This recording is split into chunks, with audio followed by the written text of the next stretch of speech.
வணக்கம். என்னுடைய நண்பர் செந்தில் மாப்பசி அவர்களுக்கு முதற்கண் என்னுடைய வணக்கத்தை தெரிவித்துக் கொள்கிறேன். இன்னும் இங்கே அன்பிற்குரிய டி.எஸ். கிருஷ்ணமூர்த்தி அவர்கள், வானவில் கே. ரவி அவர்கள், வாவேசு அவர்கள் எல்லாம் பேச இருக்கிறார்கள். ஆகவே சற்று வேகமாக சுருக்கமாகவும் சில கருத்துக்களை சொல்ல விரும்புகிறேன். குறிப்பாக நம்முடைய பாமு இப்ராஹிம் கலிஃபுல்லா மாண்புமிகு தலைமை நீதியரசர் முன்னாள் அவர் விரிவாக கருத்துக்களை சொல்லியிருக்கிறார்கள். ஆகவே அந்த கருத்துக்களை மீண்டும் நான் சொல்லாமல் முதலிலே நம்முடைய அரசியல்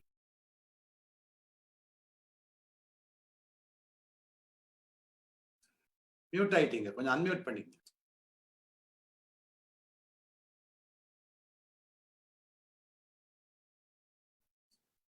திருப்பி மியூட்ல தான் இருக்கீங்க. மியூட்ல இருக்கீங்க, அன்மியூட் பண்ணிக்கணும். கேட்கல.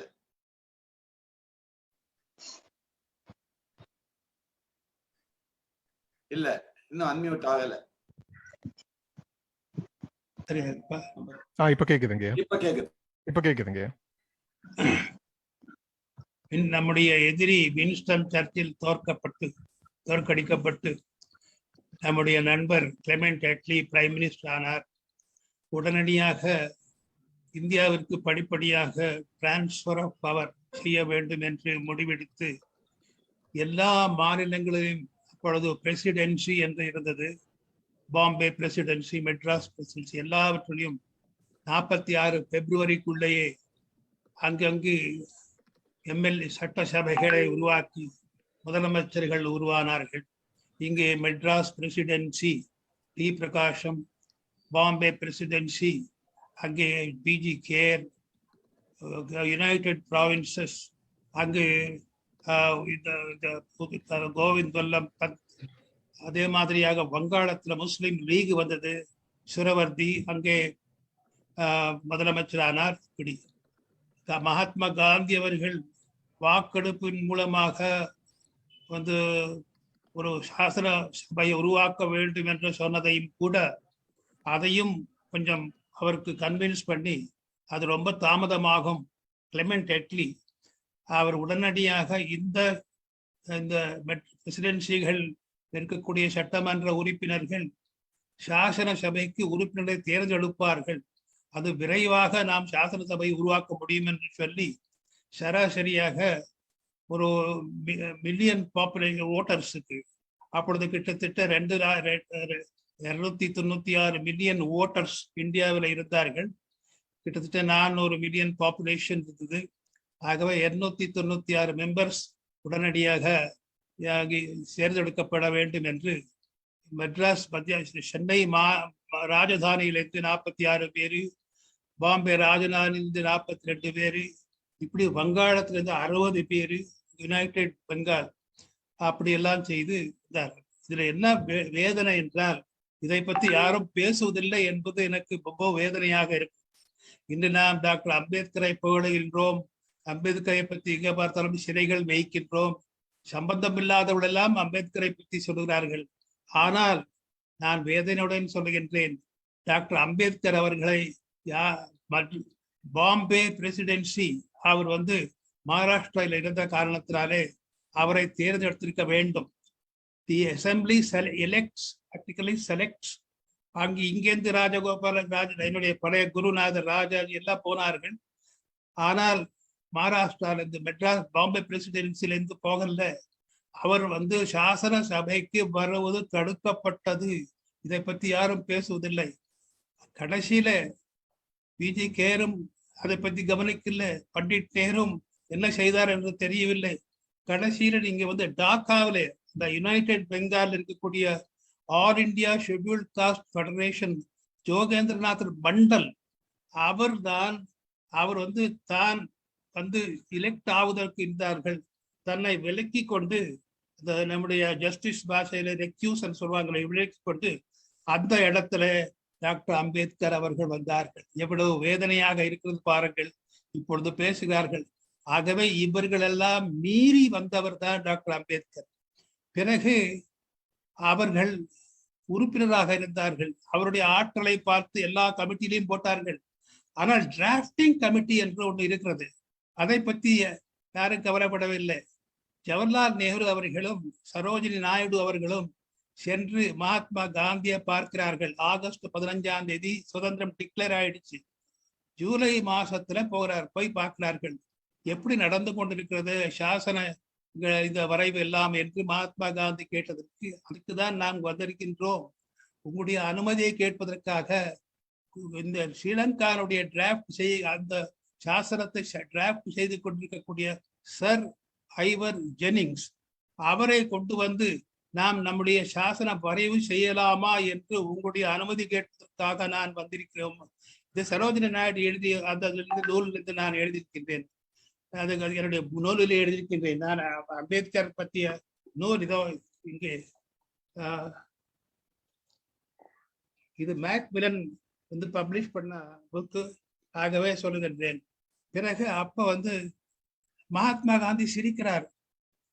நான் ஆகஸ்ட் 15ஆம் தேதி வெள்ளைக்காரனை நாங்கள் வெளியே விரட்டி கொண்டு இருக்கின்றோம், இப்பொழுது நீங்க ஐவர் ஜெனிங்ஸை நேரு நீங்க சொல்றீங்களே அப்படின்னு சொல்லி நம்ம கிட்ட இருக்கிற அம்பேத்கர் அவர்களையே நீங்க அந்த வரைவு குழுவில சேர்த்து விட்டு அவரை எடுத்து போடுங்கள் என்று சொன்னார்கள்.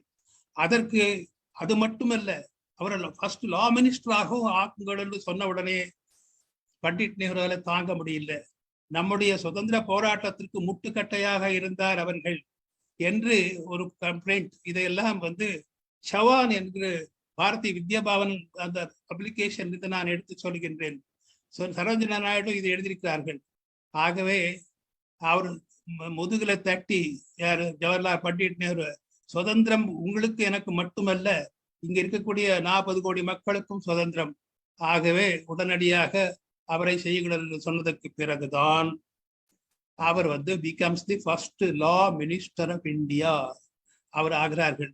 அதற்கு பிறகு அந்த வரைவு குழு உறுப்பினர்கள் எல்லாம் சேர்ந்து அம்பேத்கர் அவர்களை சேர்மன் ஆஃப் தி டிராஃப்டிங் கமிட்டியாக அவர் ஆக்குகிறார்கள். இதோ அந்த படம், இந்த committee chairman of the drafting committee. நான் எதற்காக சொல்கிறேன் என்றால், அவர் சேர்மன் ஆஃப் தி டிராஃப்டிங் அந்த வரைவு குழு தலைவராக வராமல் இருந்திருப்பார்களே ஆனால் இன்று நாம் அம்பேத்கருடைய அந்த நல்ல மகத்தான அந்த அறிவை நாம் தெரிந்து கொள்வதற்கு வாய்ப்பு இல்லாமல் போயிருக்கும் என்பதற்காக சொல்கிறேன். அது இப்போ முடிஞ்சது. அடுத்த ஒரு முக்கியமான விஷயம், the salient features of the constitution, அதை பற்றி நான் சொல்லணும்னு இருந்தேன். 32 பற்றி நான் சொல்லணும்னு இருந்தேன். நம்முடைய மதிப்பிற்குரிய நீதி அரசரை சொல்லிவிட்டார். அவர் சொல்றார் 32 இல்லை என்றால் நல்லிட்டி, அது வேர்ட்ஸ் அவர் யூஸ் பண்ணுறாரு, கான்ஸ்டிடியூஷன் நல்லிட்டி.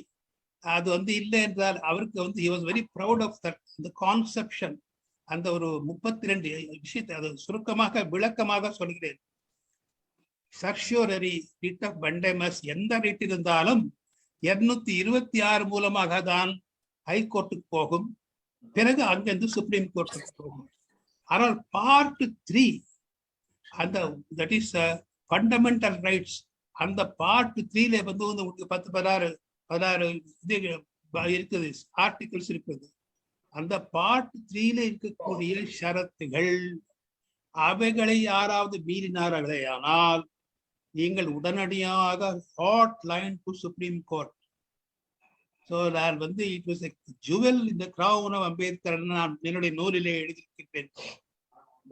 அது ஒரு சிறப்பானது. நான் விளக்குவதில்லை என்றால் அவரை நீதி அரசரை சரியாக பற்றி சொல்லியிருக்கிறார்கள், நான் எழுதி வச்சிருந்தேன். அடுத்து அவருடைய ஒரு முக்கியமான விஷயம் என்னவென்றால் ஆர்டிகிள் 44 அவர் ஒன்று புதுசா ஒன்று இன்னொரு இடத்துல பண்ணியிருக்காரு. எல்லா இந்த டைரக்ஷன் ஒரு பார்ட் 4 அது மாகாணங்களுக்கு டைரக்ஷன் கொடுக்கறதுக்கு நீங்கள் எப்படி போகணும்னு சொல்றதுக்காக ஒரு தனி ஒரு பாகத்தை பார்ட் 4 உருவாக்கி அந்த பார்ட் 4ல 44வது அரசியல் சாசனத்தை ஆர்டிகிள் 44 யூனிஃபார்ம் சிவில் கோட் என்று அதை கொண்டு வந்தார்கள். ஏனென்றால் உங்களுக்கு கிட்டத்தட்ட நீங்கள் இப்பொழுது பார்த்தீர்களே ஆனால் ஆப்கானிஸ்தானை பற்றி எல்லாம் பேசிக் கொண்டிருக்கிறார்கள். மிடில் ஈஸ்ட்ல எல்லாம் எங்க பார்த்தாலும் கூட ஷரியத் லா, இங்க வந்து யூனிஃபார்ம் சிவில் கோட் என்று, அதுதான் செக்யூலர், வேற ஒன்றும் கிடையாது. ஆகவே அதுல secularism is already inside that uniform civil code. அதை போட்டார்கள், அது கொண்டு வந்தார்கள். அது வந்து அவருடைய ஒரு சிறப்பான அம்சம். இன்னொன்று, நம்முடைய மரியாதைக்குரிய TS கிருஷ்ணமூர்த்தி அவர்கள் அறிவாளி, அவர் ரொம்ப விவரம் தெரிந்தவர், அவர் இங்கே பக்கத்துல இருக்கிறார்கள். அது வந்து அவருக்கு வேண்டியது ஒண்ணு 324. அது வந்து நம்முடைய எலெக்ஷன் கமிஷன் எப்படி இருக்க வேண்டும் என்பதற்காக. இதுல என்ன வேடிக்கை என்றால், டாக்டர் அம்பேத்கர் அவர்கள் வருவதற்கு முன்பு சில சாசனங்கள் வரையப்பட்டு முடிந்து விட்டு அதுல வந்து பட்டேல் எல்லாரும் இருந்தார்கள்.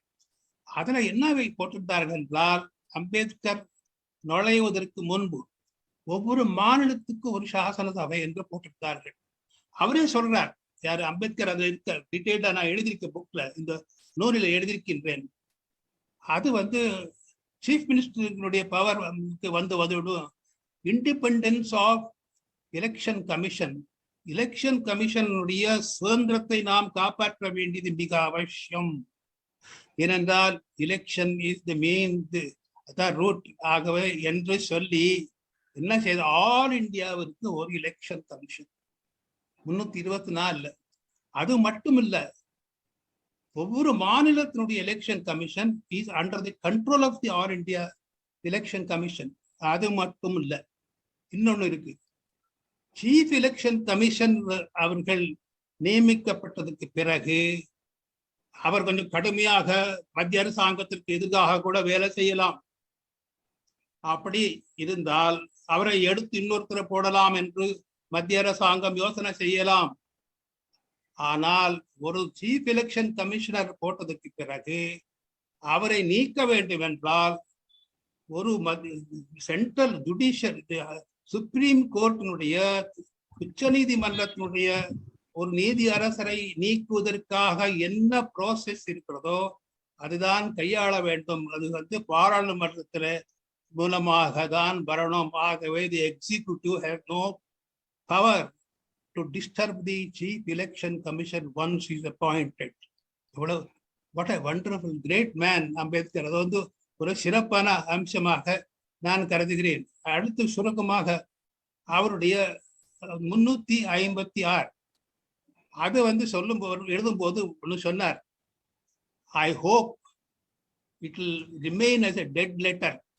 அந்த 356 பயன்படுத்தி மாகாணத்தினுடைய அரசாங்கத்தை கலைக்கலாம், சட்டமன்றத்தை கலைக்கலாம். முதலாக பண்டித நேரு அவர்கள் கை வைச்சது அது வந்து இந்த நம்பூதிரிப்பாட் அரசாங்கத்தின் மீது கை வைத்தார். அதை பத்தி நான் அரசியலுக்கு போகல. ஆனா 356 ஃபுட்பால் மாதிரி பந்தாடப்பட்டது. அந்த 356 வரலாறை நான் ஒரு பெரிய அளவில் ஒரு நூலாக எழுதியிருக்கின்றேன். பிறகு அது எல்லாம் முடிஞ்சு போச்சு, கஷ்டப்பட்டு. அதுல வந்து ஒரு முக்கியமான விஷயத்தை சொல்றேன். அந்த 356 என்ன செய்தார்கள் என்றால், எமர்ஜென்சி நேரத்துல 42வது திருத்தம் சட்டம், 42nd கான்ஸ்டிடியூஷன், அதுல வந்து 56 பிரிவுகள் ஒரு 42வது சட்டத்துல, கான்ஸ்டிடியூஷன் அமெண்ட்மெண்ட்ல. அதுல வந்து 55வது பிரிவில இந்த 368 கிளாஸ் 5 and 4 and 5 அதை வந்து எடுத்து என்ன போட்டு எக்ஸ்ட்ரா போட்டாங்க. என்னன்னா அதை வந்து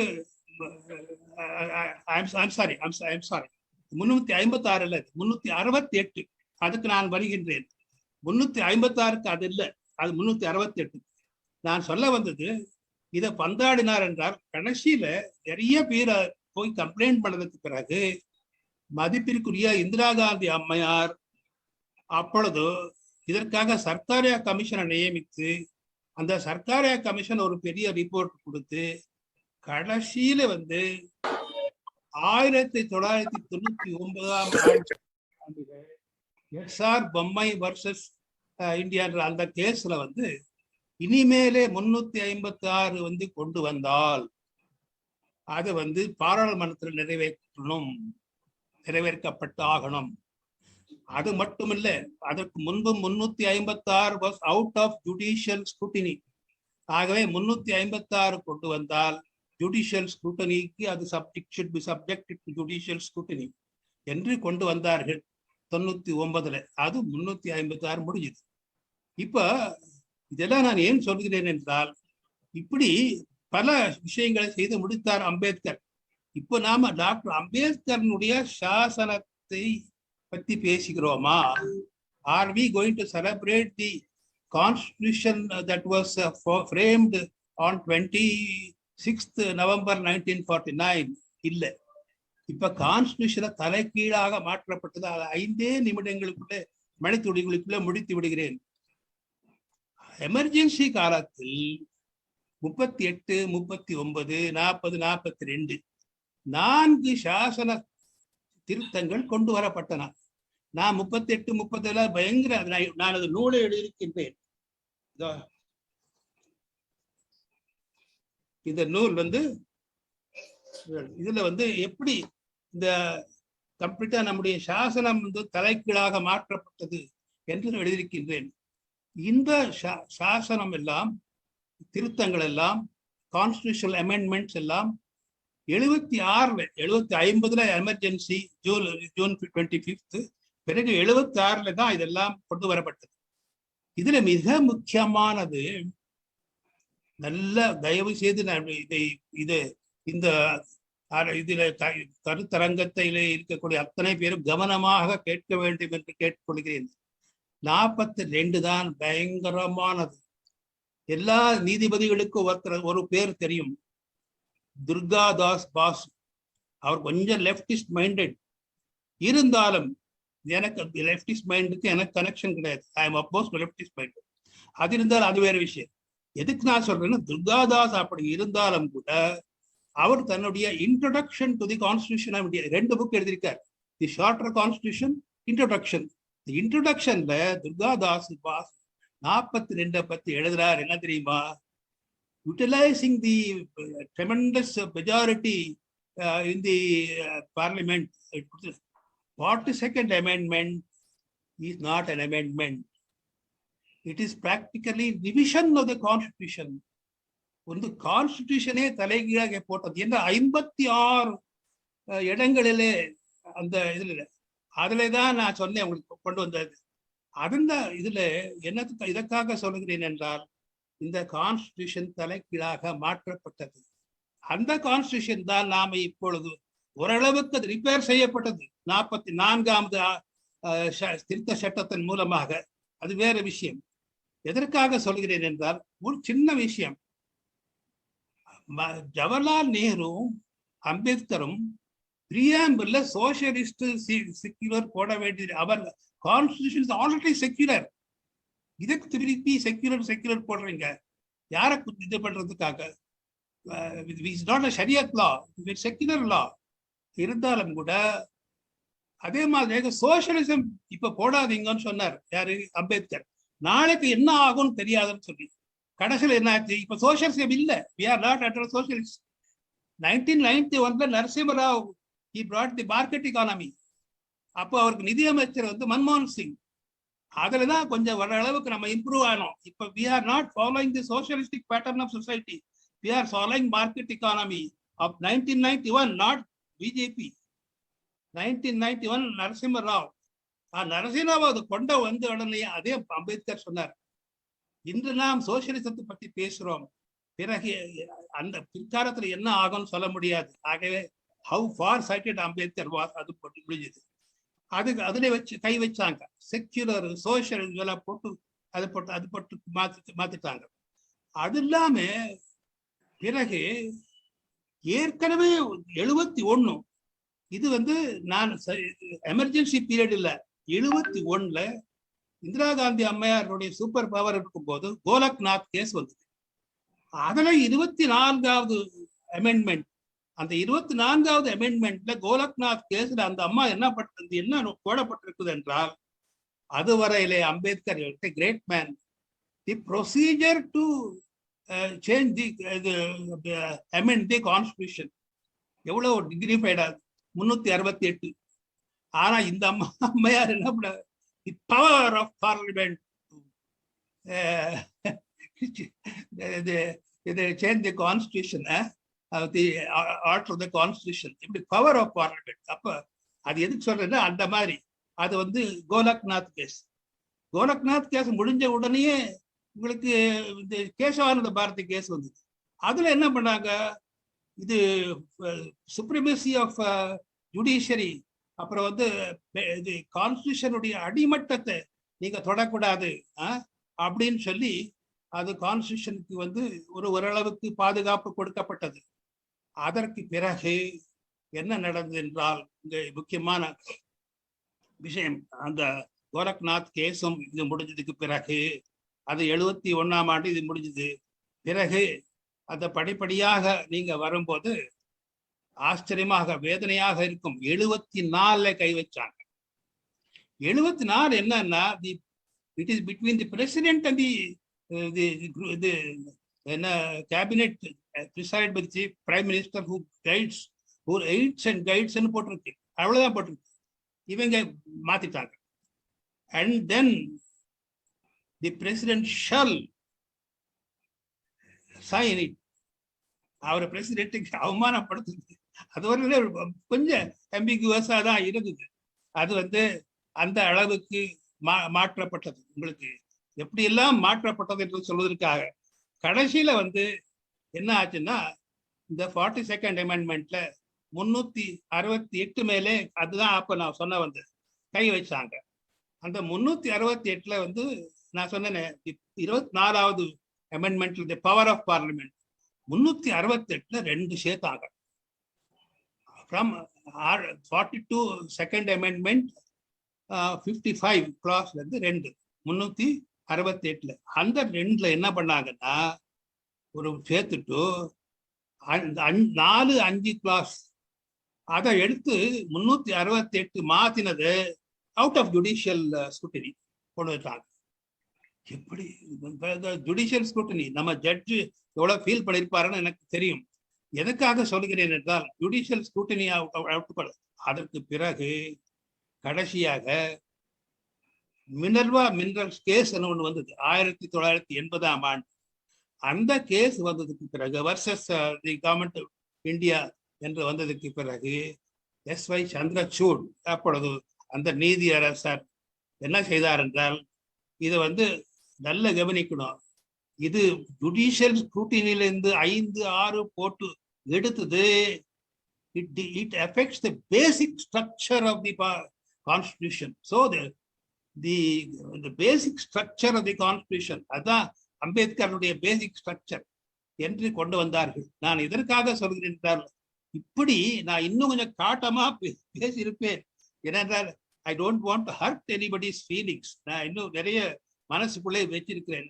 ஆகவே எதற்கான அம்பேத்கர் அவர்களை சாசன சபைக்குள்ளே வர விடாமல் தடுத்து, இவர்களெல்லாம் மீறி வென்று யோகேந்திரநாத் மண்டல் மூலமாக வந்த அம்பேத்கரும், அதற்கு பிறகு அவர் அற்புதமான வகையில வரைந்த சாசனத்தை இந்த எமர்ஜென்சி காலத்தின் மூலமாக பந்தாடி அதை குட்டிச்சவராக்கி அது வேறொரு கான்ஸ்டிடியூஷனாக துர்காதாஸ் சொன்னபடி மாற்றியதை எல்லாம் நாம் மக்களுக்கு தெரிந்து கொள்வதற்கு இந்த ஒரு அரிய வாய்ப்பினை ஏற்படுத்திக்கக்கூடிய என்னுடைய இனிய நண்பர்கள், குறிப்பாக ஐயா சிலம்பு செல்வர் மாப்போசி அவர்களும் நானும் பல நேரங்களிலே ஒன்றாக, ஏன்னா மேலவையில 3 முறை, சட்டசபையிலே 2 முறை, மேலவையில 3 முறை பட்டதாரி தொகுதியிலிருந்து பெரிய வாக்கு வித்தியாசத்துல வந்து அவரோட நான் ரொம்ப பழகுவதற்கு எனக்கு வாய்ப்பு.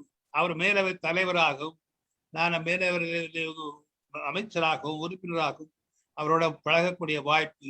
ஒரு அற்புதமான மனிதர் ஐயா மாப்போசி அவர்கள். அவரை பற்றி சிந்திக்கக்கூடிய ஒரு வாய்ப்பினை, அவரை பற்றி நினைக்கக்கூடிய, அவரை பற்றி நினைவுபடுத்திக் கொள்ளக்கூடிய, அவர் வந்து 2 பார்ட்ஸ். மாப்போசி வந்து சுதந்திர போராட்ட வீரர். ஆகவே என்னுடைய மூதறிஞர் ராஜாஜியோடு நான் பணியாற்றுகின்றேன். அவருக்கும் மாப்போசி ஐயாவுக்கும் நெருங்கிய சுதந்திரத்துக்கு பிறகு அவர் நம்முடைய பள்ளிப்பட்டு, திருத்தணி, இது மாதிரியாக உங்களுக்கு கன்னியாகுமரி பல இடங்கள்ல இந்த பார்டர் இருக்கிறதுல, ஆந்திரா பார்டர், கேரளா பார்டர், அங்கே நம்முடைய முக்கியமான பகுதிகளை மீட்பதற்காக அவர் ரொம்பவும் தீவிரமாக பணியாற்றிய இந்த 2 சுதந்திர போராட்ட வீரரும், தமிழ்நாட்டினை பாதுகாக்கக்கூடிய ஒரு வீரரும் 2ம் சேர்ந்தால் ஒரு மாப்போசி ஆக முடியும். அவருடைய செந்தில் நம்முடைய மாப்போசி அவர்களுக்கும் எல்லாருக்கும் நான் என்னுடைய நன்றிகள வணக்கத்தை தெரிவித்துக் கொண்டு விடைபெறுகிறேன். வணக்கம்.